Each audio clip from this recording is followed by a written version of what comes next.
नमस्कार मित्रों, आज हम बात करेंगे जो हमारा टॉपिक चल रहा था भारत का संवैधानिक विकास। उसमें हम कैबिनेट मिशन तक आ गए थे। पीछे हमने 1935 का जो अधिनियम था उसके बारे में बात कर ली थी। आज हमारी जो बात होगी वो होगी कैबिनेट मिशन के बारे में। ये हमारा टॉपिक है, तो पीछे वाले वीडियो की कंटिन्यूटी के लिए आप उन्हें एक बार देख लीजिए, ताकि आपको जब से अंग्रेज company east India company Bharat में है तब से लेकर के 1945 तक का हिस्ट्री पता चल सके। आज हमारा जो टॉपिक है वो है कैबिनेट मिशन। और ये भारत कब आया था 1946 में ये क्या आया था, भारत आया था। अब इसका नाम क्या है, कैबिनेट मिशन है, क्योंकि ये जो अंग्रेजी पार्लियामेंट थी उसका कैबिनेट सदस्य थे, उनको उनके द्वारा भेजा गया था। इसका नाम कैबिनेट मिशन हो गया। उस वक्त जो थे इंग्लैंड के प्राइम मिनिस्टर का नाम याद रखना है, क्योंकि आप जानते हो ये 1946 की बात है। 1945 में सेकेंड वर्ल्ड वॉर खत्म हुआ था। उसके बाद में इंग्लैंड में सरकार बदल गई थी, तो इंग्लैंड में जो उस वक्त का प्राइम मिनिस्टर था उसका नाम आपको याद रखना है। उस वक्त था क्लाइमेट एटली, जो उस वक्त के प्राइम मिनिस्टर हुआ करते थे। तो क्लाइमेट एटली ने क्या किया, भारत में एक मिशन भेजा जिसका नाम क्या है, कैबिनेट मिशन। और वो भारत आता है 24 मार्च 1946 को, और संविधान सभा का प्रस्ताव लेकर के। इसमें कितने सदस्य थे तो आपको ध्यान रखना है, इसमें 3 सदस्य थे। उन 3 सदस्यों के नाम भी आपको पता होना चाहिए। वो भेजे किसने, तो प्राइम मिनिस्टर आपके क्लाइमेट एटली है। और 3 सदस्य, एक सदस्य जो था, जो इसका अध्यक्ष था, उसका नाम था पैट्रिक लॉरेंस। ये इसका क्या था, अध्यक्ष था। और ये उस वक्त के भारत सचिव हुआ करते थे। तो इसके बाद का भी आपको ध्यान रखना, उस वक्त के क्या थे, ये भारत सचिव थे पैट्रिक लॉरेंस। ये इसके कैबिनेट मिशन के क्या थे, अध्यक्ष थे। और 2 अन्य सदस्य इसमें थे। एक पहले आ चुके थे, अगर आपको याद हो, स्टैफर्ड क्रिप्स मिशन लेके आए थे, वो भी इसमें शामिल थे। और इसके अलावा तीसरा जो सदस्य इसका था वो था एबी अलेक्जेंडर। ये 3 सदस्य इसके अंदर शामिल थे। ये नाम आपको तीनों के तीनों याद रखने। 3 सदस्य पूछे जाते हैं कई बार, कैबिनेट मिशन में कौन सदस्य शामिल नहीं थे, ऐसा सवाल पूछ करके आपको चौथा नाम ऐसा देगा जो इसमें शामिल नहीं था। तो आपको इन तीनों को नामों को याद रखना है। पैट्रिक लॉरेंस उस वक्त क्या थे, भारत सचिव हुआ करते थे, स्टैफर्ड क्रिप्स और एबी अलेक्जेंडर। ये कहां पे आते हैं, भारत आते हैं। कब आते हैं, तो 24 मार्च 1946 को। और इन्होंने जो क्या प्रस्ताव जो रखे उनके बारे में बात करते हैं। इन्होंने भारत के सामने क्या प्रस्ताव रखे और उनको कैसे स्वीकार किया गया उसके बारे में बात करें, क्योंकि इसी मिशन की योजना के अनुसार हमारे देश के संविधान का क्या हुआ था, निर्माण। इससे पहले जितने भी आए उन सबको भारतीयों ने रिजेक्ट कर दिया था। कैबिनेट मिशन की जो योजना आई, इस योजना को भारतीयों ने एक्सेप्ट किया और कॉन्स्टिट्यूएंट असेंबली बनी, और उसके बाद हमारे देश का क्या बन गया, संविधान का निर्माण हुआ। तो इसके प्रस्ताव जो बात करें, तो पहला प्रस्ताव इसने दिया वो था एक अखिल भारतीय संघ बनाने की पेशकश की। अखिल भारतीय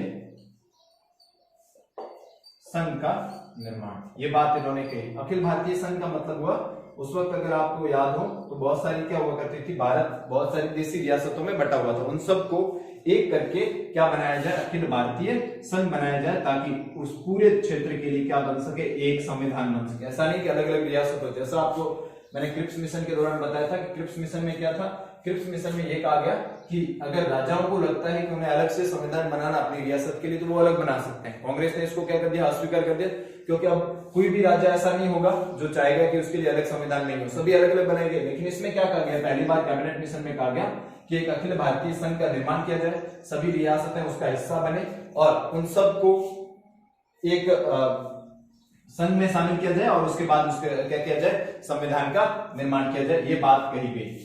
और इसके चुनाव जो थे, संविधान सभा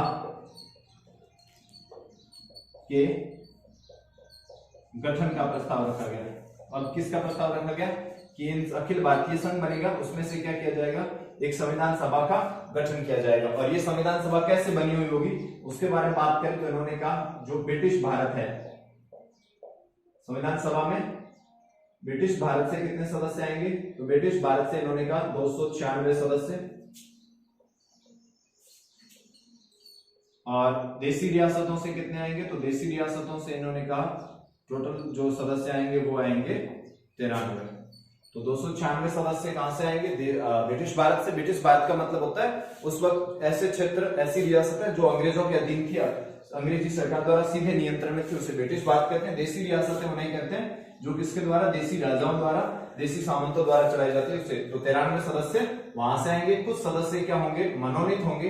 तो इस मिलाकर के कुल जो सदस्य होंगे वो उन्होंने कहा संविधान सभा में 389 सदस्य होंगे। टोटल सदस्यों की संख्या याद रखनी है 389, और ब्रिटिश भारत से कितने आएंगे 296 मेंबर्स, और देशी रियासतों से कितने आएंगे, तो वो आएंगे 93 मेंबर्स। ये संविधान सभा का इन्होंने कह दिया प्रस्ताव कि इस तरह से संविधान सभा का गठन किया जाएगा।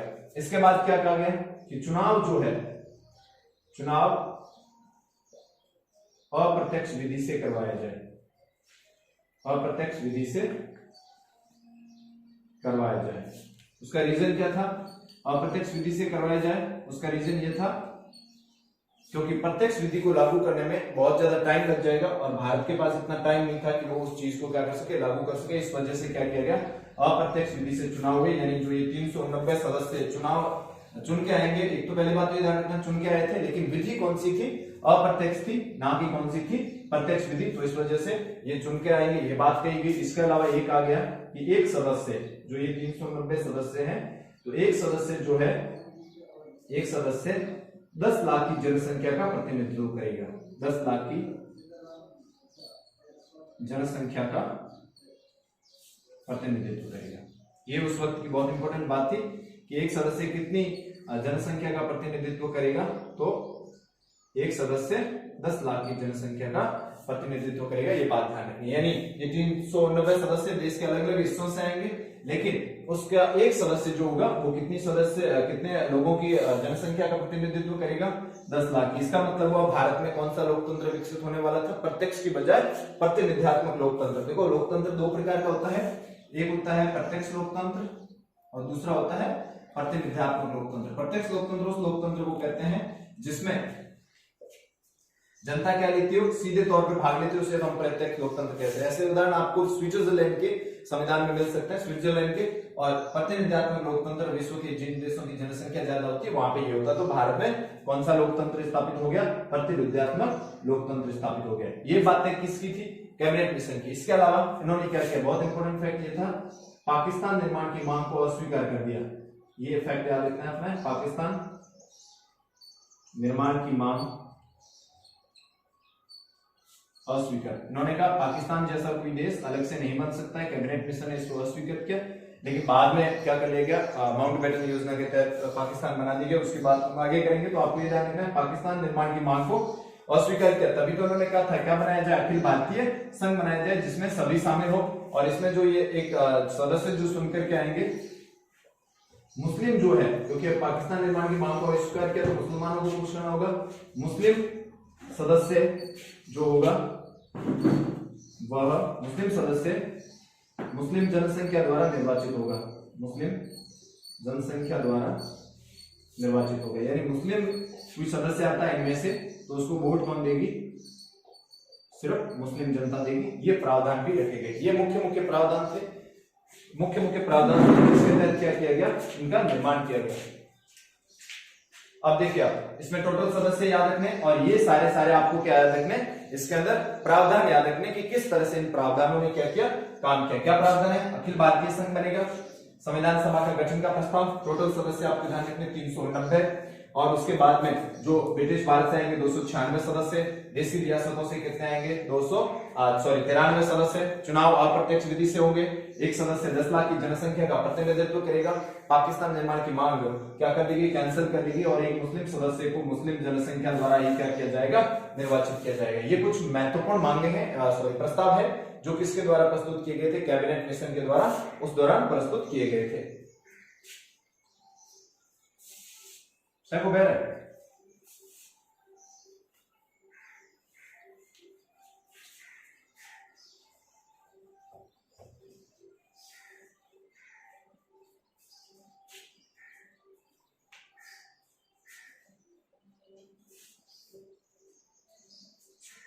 चलिए देखिए, तो कैबिनेट मिशन आ गया, उसने अपने प्रस्ताव दे दिए भारत में, और किस तरह से क्या होगा वो सारा उसने बता दिया। अब होता है क्या, अब आपको याद रखना है जुलाई 1946 में क्या होते हैं, चुनाव आयोजित किए जाते हैं। यानी जो कैबिनेट मिशन योजना है उसी के अकॉर्डिंग क्या किए जाते हैं, चुनाव आयोजित किए जाते हैं। कब, जुलाई 1946 के अंदर।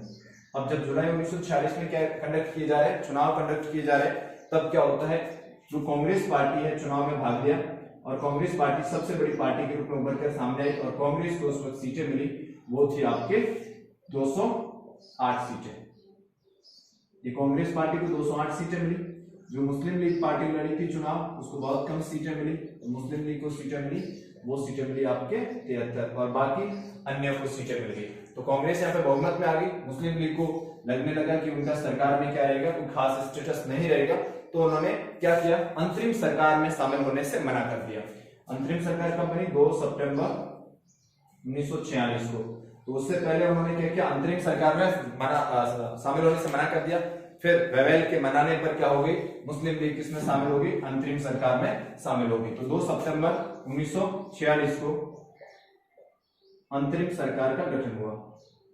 अंतरिम सरकार का मतलब है वो सरकार जो अभी संविधान सभा से पहले कानून निर्माण में क्या करेगी, कार्य करेगी, वो अंतरिम सरकार का गठन किसके नेतृत्व में हुआ, तो ध्यान रखना है नेहरू जी के नेतृत्व में। नेहरू जी को क्या बनाया गया, अंतरिम सरकार का मुखिया बनाया गया। गठन नेहरू जी के नेतृत्व में हुआ, ये बात ध्यान रखनी। मुस्लिम लीग ने भाग लिया था, बाद में ब्रिटिश सरकार के आग्रह पर नेतृत्व किया।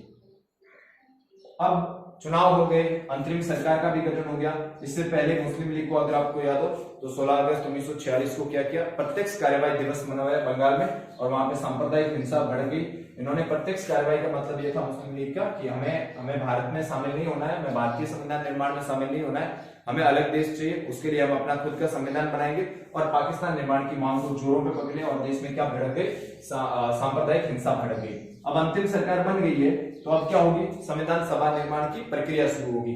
तो प्रक्रिया कब शुरू होती है, संविधान सभा की बैठक की बात करें तो फिर इस प्रक्रिया के तहत संविधान सभा की पहली बैठक होती है, संविधान सभा की प्रथम बैठक।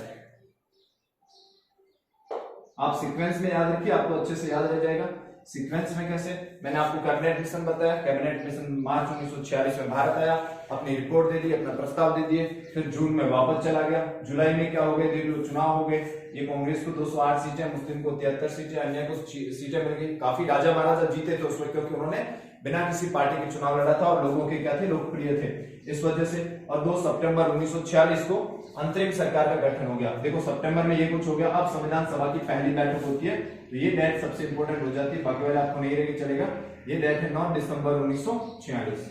इस दिन क्या होती है, संविधान सभा की पहली बैठक होती है। इसी दिन हमारा संविधान निर्माण का कार्य शुरू हुआ था, संविधान निर्माण कार्य शुरू। अब क्या हुआ, मुस्लिम लीग अंतरिम सरकार में भाग लिया था, लेकिन मुस्लिम लीग ने प्रथम बैठक में इसमें भाग नहीं लिया। उन्होंने कहा नहीं, हमें ये संविधान नहीं बनाना है, हम अपने लिए क्या बनाएंगे, अलग बनाएंगे। इस कारण कितने सदस्य उपस्थित थे, 299 मेंबर्स उस वक्त उपस्थित थे। तो पहली बैठक में कितने सदस्य थे, 299 सदस्य उपस्थित हो पाए, क्योंकि मुस्लिम लीग ने इसका क्या कर दिया था, बहिष्कार कर दिया था।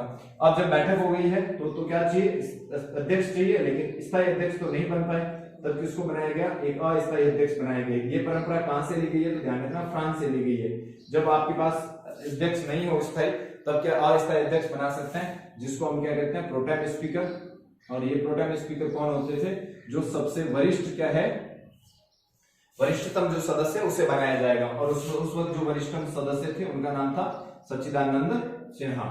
और ये सच्चिदानंद सिन्हा को क्या कर दिया गया, इसका प्रोटेम स्पीकर बनाया गया। तो कई बार पूछा जाता है कि 9 दिसंबर को जो बैठक हुई थी 1946 को, तो उस वक्त अस्थायी अध्यक्ष किसे बनाया गया था, तो डॉक्टर राजेंद्र प्रसाद का आंसर नहीं करके आना है, आपको किसका आंसर करके आना है, सच्चिदानंद सिन्हा। ये प्रोटेम स्पीकर हुआ करते थे। उसके बाद 11 दिसंबर को, यानी 2 दिन बाद में क्या कर दिया गया, इनका अस्थायी अध्यक्ष चुन लिया गया। और स्थायी अध्यक्ष कौन, 11 दिसंबर 1940 को क्या हुआ, स्थायी अध्यक्ष चुन लिया गया। और वो स्थायी अध्यक्ष कौन थे आपके, वो स्थायी अध्यक्ष थे डॉक्टर राजेंद्र प्रसाद। और ये डॉक्टर राजेंद्र प्रसाद को क्या बनाया गया, स्थायी अध्यक्ष बनाया गया। और 26 जनवरी 1950, जब तक हमारे देश का क्या लागू होता है, जब तक हमारे देश का संविधान लागू होता है, उसके बाद ये भारत के क्या चुने जाते हैं, 26 जनवरी 1950 को भारत के प्रथम राष्ट्रपति के रूप में। तो तब तक इन्होंने क्या किया, संविधान सभा के अध्यक्ष के रूप में कार्य किया किसने? डॉक्टर राजेंद्र प्रसाद। इनका नाम आपको याद रखना है, कई बार एग्जाम में पूछा जाता है। कब? 11 दिसंबर को। अब सीक्वेंस में याद रखो, 9 दिसंबर, 11 दिसंबर, 2 दिन बाद और याद करो 13 दिसंबर 1946। क्या होता है? नेहरू जी क्या लेके आते हैं? नेहरू, पंडित जवाहरलाल नेहरू एक प्रस्ताव लेके आते हैं जिसका नाम था उद्देश्य प्रस्ताव। इसका नाम आपको याद रखना। कब आता है? 13 दिसंबर 1946 को नेहरू जी द्वारा क्या लाया जाता है? उद्देश्य प्रस्ताव। और 22 जनवरी 1947 को क्या हो जाता है? सर्वसम्मति से पास हो जाता है। यानी इस बिल को क्या कर लिया जाता है? उद्देश्य प्रस्ताव को क्या कर लिया जाता है? से पास, स्वीकार कर लिया जाता है। और ये उद्देश्य प्रस्ताव क्या था आपको बताते हैं। ये जो उद्देश्य प्रस्ताव है इसी से ही क्या बना है? भारत के संविधान की उद्देशिका का निर्माण हुआ है। उद्देश्य प्रस्ताव से संविधान की किसका निर्माण हुआ है? उद्देशिका, या इसी को आप क्या कहते हैं? प्रस्तावना। इसी को अंग्रेजी में क्या कहा जाता है? प्रीएम्बल, यानी प्रस्तावना का निर्माण हुआ। जब कभी भी भारत का कॉन्स्टिट्यूशन के आप अगर वो खरीद के लाओगे या देखोगे, जो सब जैसे पहला पृष्ठ खोलोगे वहां पे क्या लिखी हुई है? प्रस्तावना लिखी हुई है। हम भारत के लोग भारत को संपूर्ण प्रभुत्व संपन्न लोकतांत्रिक गणराज्य बनाने, तो ऐसा पूरा लिखा हुआ उसके अंदर। वो हम जब ये बैठे बैठे की बात करेंगे उसके बाद उसकी तरफ पूरा का पूरा हम उसको क्या करेंगे? डिटेल में पढ़ेंगे। तो आपको ध्यान रखना है, आपको ये जो हमारी उद्देशिका है, हमारी प्रस्तावना है, ये कहां से ली गई है? तो नेहरू के उद्देश्य प्रस्ताव से, जो कब आया था? 13 दिसंबर 1946 को आया था। कब पारित कर दिया गया? तो 22 जनवरी 1947 को क्या कर दिया गया? पारित कर दिया गया। इसके बाद क्या होता है? 1947 का क्या आता है? भारत सरकार अधिनियम आता है। ये आपको ध्यान रखना, इंपोर्टेंट अधिनियम था। अब ये अंतिम अधिनियम है, अंग्रेजों द्वारा लाया गया अंतिम अधिनियम है। क्या नाम है इसका? 1947 का भारत सरकार अधिनियम। इसमें क्या किया गया? इसमें कहा गया कि संविधान सभा जो है वो एक संप्रभु निकाय है। संविधान सभा, ये दो इंपोर्टेंट फैक्ट्स मैं आपको बताता हूं इसके बारे में। संविधान सभा क्या है? संप्रभु निकाय है। संप्रभु निकाय का मतलब हुआ ये जो कोई भी कानून बनाएगी वो भारत के लोगों पे लागू होंगे। उसका ब्रिटिश सरकार का या किसी और सरकार का उस पर कोई क्या नहीं होगा? हस्तक्षेप नहीं होगा। संविधान सभा। अब उन्होंने ये भी कहा वह ब्रिटिश भारत के किसी भी कानून को क्या कर सकती है? ब्रिटिश भारत के किसी भी कानून को निरस्त कर सकती है। ये ताकत दे दी गई किसको? भारतीय संविधान सभा को निरस्त कर सकती है। ये बहुत इंपॉर्टेंट फैक्ट है, आपको अच्छे से याद रखना है। क्या है? 1915 प्रावधान। पहली बात, संविधान सभा संप्रभु निकाय है, उसका उसके ऊपर किसी का प्रेशर नहीं है। दूसरा, ब्रिटिश भारत के दौरान जो अंग्रेजी सरकार द्वारा, चाहे वो 1935 का अधिनियम हो, 1919 का हो, 1909 का हो या उससे पहले का हो, अगर संविधान सभा को लगता है कि ये जो प्रोविजन है या ये जो प्रावधान है भारत के लोगों के खिलाफ है या भारत के संविधान सभा के खिलाफ है या किसी भी तरीके से भारत के लोगों के अधिकारों का हनन करता है, तो संविधान सभा को अधिकार पहले नहीं था। अब 1947 के भारत सरकार अधिनियम में यह अधिकार दे दिया गया कि इस प्रकार के कानून को वो क्या कर सकती है? निरस्त कर सकती है। एक बात ये आपको अच्छे से याद रखनी है। इसके अलावा ये कहा गया संविधान सभा 2 कार्य करेगी। कौन से 2 कार्य करेगी? संविधान सभा कितने कार्य करेगी? 2। एक कार्य क्या है? पहला, भारत का क्या बनाना? संविधान निर्माण। पहला काम तो ये क्या बनाएगी? संविधान निर्माण करेगी। दूसरा काम इनको क्या दिया गया? वो ये दिया गया, भारतवासियों के लिए कानून निर्माण। भारतवासियों के लिए कानून निर्माण, यानी कानून बनाएगी। ऐसा अब क्या हो? अंग्रेजी सरकार के सारे कानून क्या हो रहे हैं? निरस्त हो रहे हैं। तो एक कोई सत्ता चाहिए जो क्या बनाए? कानून बनाए। तो एक तो क्या बनाएगी? संविधान का निर्माण करेगी। साथ ही साथ क्या करेगी? भारत के लिए अगर कानूनों की जरूरत पड़ती है, यानी किसके रूप में काम करेगी? भारत के संसद के रूप में काम करेगी। कौन? यही संविधान सभा। अलग से संसद कानून बनाने के लिए संस्था नहीं लाई जाएगी इसी को। तो इस तरह से इन दोनों के रूप में काम किया। तो एक चीज आपको ध्यान रखनी है, जब संविधान निर्माण की सभा के रूप में ये काम करती थी तब इसके अध्यक्ष हुआ करते थे डॉक्टर राजेंद्र प्रसाद। मैंने लिखा दिया ऊपर, ये चीज ध्यान रखनी है आपको। जब क्या करते थे? संविधान बनाते थे, तब तो अध्यक्षता कौन करते थे? डॉक्टर राजेंद्र प्रसाद। लेकिन जब भारतवासियों के लिए यही संविधान सभा संसद के रूप में कार्य करती थी तब अध्यक्ष राजेंद्र प्रसाद नहीं हुआ करते थे। तब अध्यक्ष कौन हुए थे? जीवी मावलंकर। यानी जीवी मावलंकर क्या हुआ करते थे? गणेश वासुदेव मावलंकर, ये क्या हुआ करते थे? अध्यक्ष हुआ करते थे। इन दो चीजों को आपको थोड़ा सा क्या रखना है? सेपरेट रखना है। ये था 1947 का क्या था, भारत सरकार अधिनियम। अभी माउंटबेटन योजना आएगी, उसके तहत क्या किया जाएगा, भारत का विभाजन किया जाएगा। चलो उसके बारे में बात करते हैं, उसके बाद क्या होता है।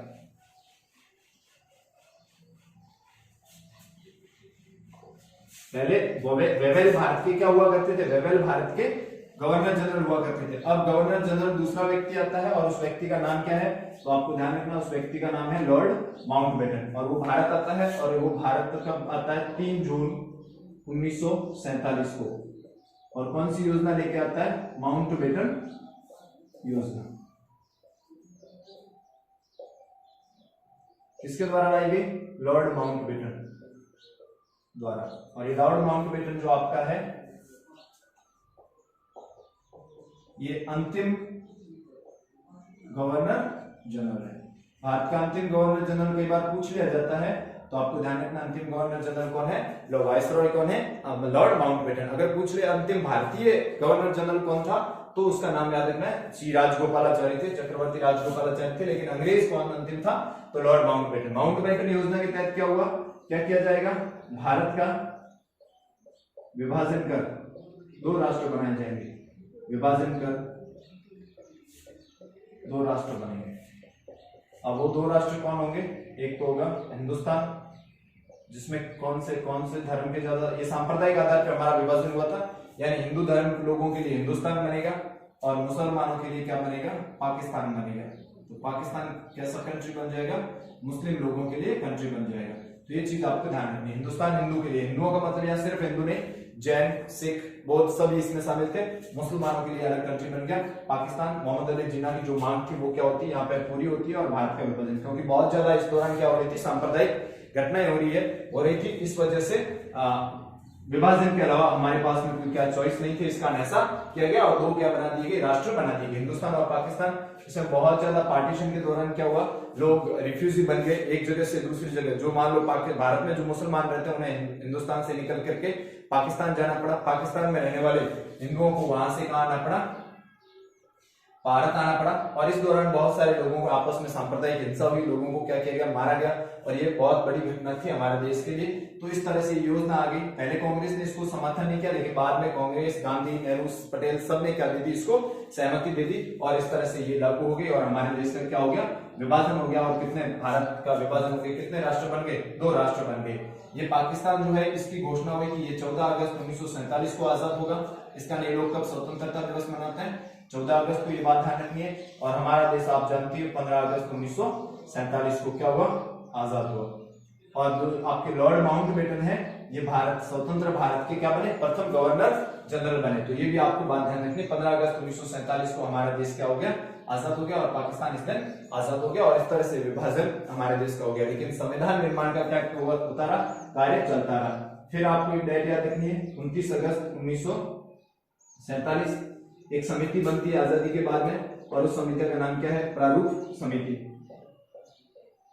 और इस प्रारूप समिति के अध्यक्ष कौन हुआ करते थे, तो अध्यक्ष का नाम आपको अच्छे से पहले से ही पता होगा, डॉक्टर भीमराव अंबेडकर। और ये डॉक्टर भीमराव अंबेडकर किसके अध्यक्ष हुआ करते थे, प्रारूप समिति। इसी को आपको ध्यान रखना, अंग्रेजी में कई बार आपको सीधा लिखा हुआ मिल सकता है ड्राफ्ट कमेटी। तो ड्राफ्ट कमेटी का मतलब भी यही है, ठीक है, कंफ्यूज नहीं होना आपको। ऐसा नहीं कि ड्राफ्ट कमेटी तो कोई बनी नहीं थी, ड्राफ्ट कमेटी बनी थी, इसी को ही हम क्या कहते हैं, ड्राफ्ट कमेटी, या फिर इसी को प्रारूप समिति कहते हैं। डॉक्टर भीमराव अंबेडकर क्या हुआ करते थे, इसके अध्यक्ष हुआ करते थे। और इसमें कितने सदस्य थे, तो 7 सदस्य ही समिति थी। काम क्या था, 7 सदस्य समिति थी। इसका काम यह था कि इसका निर्माण करना, प्रारूप निर्माण करा के, यानी हमारे संविधान में किस तरह से भाग होंगे, किस तरह से आर्टिकल्स या फिर शेड्यूल जोड़े जाएंगे, उसका पूरा ड्राफ्ट तैयार करने का काम किसका था, इस समिति का काम था। डॉक्टर भीमराव क्या थे, इसके अध्यक्ष थे। इस तरह से हमारे संविधान का निर्माण होता गया, और 26 नवंबर 1949 को, 26 नवंबर 1949 को भारत का संविधान बनकर के तैयार हुआ।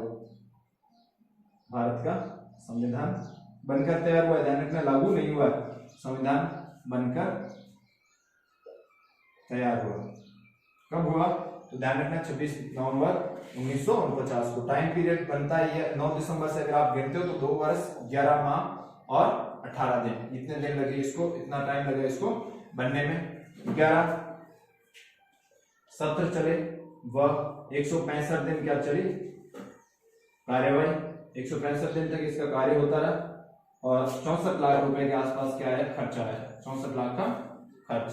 तो ये सारी चीजें आपको ध्यान रखनी है भारतीय संविधान के बारे में। कब 26 नवंबर 1949 को लागू क्यों नहीं किया गया, एक स्पेशल डेट रखी गई, वो डेट कौन सी थी, तो वो थी 26 जनवरी 1950 को, क्योंकि 26 जनवरी 1930 को पहली बार भारत का स्वतंत्रता दिवस मनाया गया, ध्यान रखना है, लाहौर में। इस कारण कहा गया कि 26 जनवरी को ये दिन रखते हैं, तो 26 जनवरी 1950 को क्या हुआ, भारत का संविधान लागू हुआ।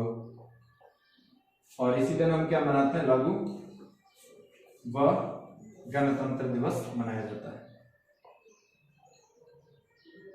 गणतंत्र दिवस इसलिए मनाया क्योंकि भारत का राष्ट्रपति क्या है, भारत के प्रथम राष्ट्रपति के रूप में किसने शपथ ली, प्रथम राष्ट्रपति के रूप में शपथ ली आपके डॉक्टर राजेंद्र प्रसाद, प्रथम राष्ट्रपति के रूप में डॉक्टर राजेंद्र प्रसाद ने शपथ ली। ये बात आपको ध्यान रखनी है। और गणतंत्र किसे कहते हैं, ऐसा देश जहां का राष्ट्रपति क्या नहीं होता, वंशानुगत नहीं होता हो, बल्कि क्या होता है, जनता द्वारा चुना जाता हो, भले वो अप्रत्यक्ष रूप से चुना जाए लेकिन चुना जाता है, उसको गणतंत्र कहते हैं। इस वजह से लोकतंत्र और गणतंत्र में फर्क है, ध्यान रखना। लोकतंत्र ऐसा शासन, जनता का शासन, जनता के द्वारा शासन, लेकिन गणतंत्र का मतलब जहां राष्ट्रपति, जहां का राष्ट्र अध्यक्ष क्या किया जाता हो, चुना जाता है, उसे क्या कहते हैं, हम गणतंत्र कहते हैं। इस तरह से हमारे देश का क्या लागू हो जाता है, संविधान लागू हो जाता है। ये हमारे संविधान की कहानी थी। इससे आगे की हम बातें करेंगे अगले वीडियो में, फिर आपको बताएंगे प्रस्तावना, उसके भाग, उसके अनुच्छेद क्या क्या। तो आप हमारे YouTube चैनल को सब्सक्राइब कीजिए, बेल आइकन को दबाइए ताकि आपको उसका नोटिफिकेशन मिल सके। धन्यवाद।